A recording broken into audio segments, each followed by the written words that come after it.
না, মাথা তো নষ্ট হয়ে গেল। রায় তো আজ এখনো বউ আসে না, সন্ধ্যা পার হয়ে গেল। এতবার ফোন দিয়ে ফোন কেটে দেয় না। আমার আজকে বউ আড়াই যায় না রে।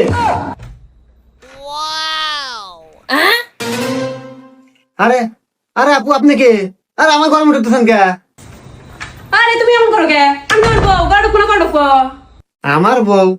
আরে না, আমার বউ তো এত সুন্দর না। আরে সুন্দর হবো না? দেখো কি সুন্দর শাড়ি পরছি, এই জন্য সুন্দর লাগতেছে। এত সুন্দর শাড়ি পরছে, আও এটা কিনলে কোন থেকে? টিয়া পেলে কোনা? আরে আর কই না, তোমার মানিব্যাগ থেকে টাকা চুরি করে কিনছি। আমার টিয়া চুরি রে শাড়ি কিনছে মানে? আরে তুমি রাগ করো কে? এটা তো শাড়ি কিনছি অনলাইন থেকে। এসে কালেকশন বিডি পেজ থেকে অর্ডার দিয়েছিলাম, তাই আজকে দিয়ে গেল। তুমি তো তাই কিনবে, টিয়া কামাই হতে কষ্ট আছে। আরে দাম তো বেশি না, মাত্র 800 টাকা। হ্যাঁ, 800 টাকা শাড়ি? হ্যাঁ, কত সুন্দর শাড়ি। এত সুন্দর শাড়ি 800 টাকা? 800 টাকা। হ্যাঁ,